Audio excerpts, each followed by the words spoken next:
ಕಿಕ್ಕಿರಿದು ತುಂಬಿದ್ದ ಬಸ್ ಚಲಾಯಿಸಿಕೊಂಡು ಹೋಗುತ್ತಿದ್ದ ವೇಳೆ ಬಸ್ ಚಾಲಕನಿಗೆ ರಕ್ತದೊತ್ತಡ ಕಡಿಮೆಯಾದ ಪರಿಣಾಮ ಸ್ಟೇರಿಂಗ್ ಮೇಲ್ಗಡೆಯೇ ಉರುಳಿಬಿದ್ದ ಘಟನೆ ನಗರದ ಹೊರವಲಯದ ಅಡ್ಯಾರ್ನಲ್ಲಿ ನಡೆದಿದ್ದು, ಪ್ರಯಾಣಿಕರು ಅದೃಷ್ಟವಶಾತ್ ಅಪಾಯದಿಂದ ಪಾರಾಗಿದ್ದಾರೆ. ಪುತ್ತೂರಿನಿಂದ ಮಂಗಳೂರಿನ ಸ್ಟೇಟ್ ಬ್ಯಾಂಕಿಗೆ ಬರುತ್ತಿದ್ದ ಸೇಫ್ವೇ ಟ್ರಾವೆಲ್ಸ್ ಹೆಸರಿನ ಖಾಸಗಿ ಬಸ್ ಅಡ್ಯಾರ್ ಸಮೀಪಿಸುತ್ತಿದ್ದಂತೆ ಚಾಲಕನಿಗೆ ಕಣ್ಣು ಮಂಜಾಗಿದ್ದು, ತಕ್ಷಣ ಬಸ್ ನಿಲ್ಲಿಸಿದ್ದಾನೆ. ಚಾಲಕನಿಗೆ ಕಣ್ಣು ಮಂಚಾಗುತ್ತಲೇ ಬಸ್ ಹೆದ್ದಾರಿ ಬದಿಯ ಸಹ್ಯಾದ್ರಿ ಕಾಲೇಜಿನ ಗೇಟ್ ಮುಂಭಾಗದಲ್ಲಿಯೇ ಬಸ್ ನಿಂತಿದೆ.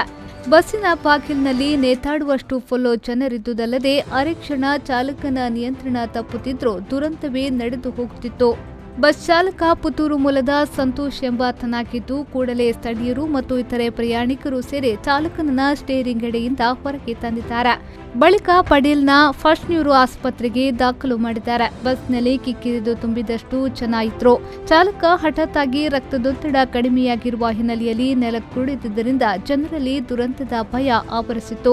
ಸ್ವಲ್ಪ ತಪ್ಪಿದ್ರೂ ಬಸ್ ಉರುಳಿ ಬಿದ್ದು ಅಥವಾ ಬೇರೆ ವಾಹನಕ್ಕೆ ಡಿಕ್ಕಿಯಾಗಿ ಅಪಘಾತ ನಡೆಯುವ ಸಾಧ್ಯತೆ ಇತ್ತು. ಆದರೆ ಚಾಲಕ ತನಗೆ ಕಣ್ಣು ಮಂಜು ಆವರಿಸದಲೇ ಬಸ್ಸಿನ ಬ್ರೇಕ್ ಅದುಮಿದ್ದು ಸ್ಟಾಪ್ ಬಟನ್ ಒತ್ತಿದ್ದಾನೆ. ಬಸ್ನಲ್ಲಿದ್ದ ಹಲವಾರು ಜನ ಪ್ರಾಣ ಕಳೆದುಕೊಳ್ಳುವ ಸಾಧ್ಯತೆ ಇತ್ತು. ಯಪ್ಪ, ಜೀವ ಉಳಿದದ್ದೇ ಹೆಚ್ಚು ಅಂತ ಪ್ರಯಾಣಿಕರು ಚಾಲಕನ ಬಗ್ಗೆ ಮೆಚ್ಚುಗೆಯನ್ನ ವ್ಯಕ್ತಪಡಿಸಿದ್ದಾರೆ.